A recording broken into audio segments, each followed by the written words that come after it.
Hamza makes a living as a taxi driver in northern Tehran. With cheap fares, he is never short of customers.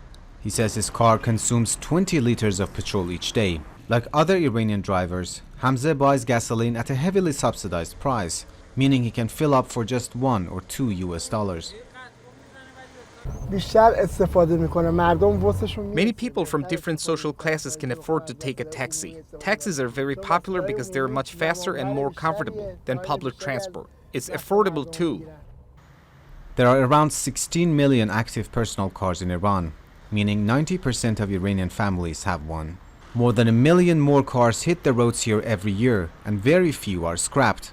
With Western sanctions crippling the industry, Iran produces most of its cars locally. The majority of them are old and fuel inefficient. Over the recent holiday period, Iran set a new record in fuel consumption, with 152 million liters used in one day. It means the government is struggling to keep up the subsidies. We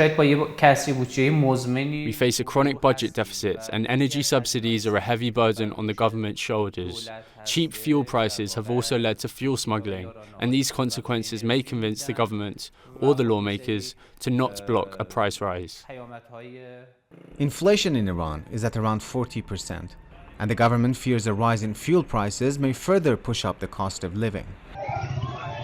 A sudden tripling of prices in 2019 set off days of bloody protests and riots, in which hundreds were killed and dozens of gas stations were set on fire. This time, the government is trying to prepare the public for change. Media outlets continuously discuss the fuel shortages and the budget problem, so a price hike won't be such a shock. A rise in fuel prices looks inevitable. Officials acknowledge it's necessary to take into consideration economic, social, and security factors.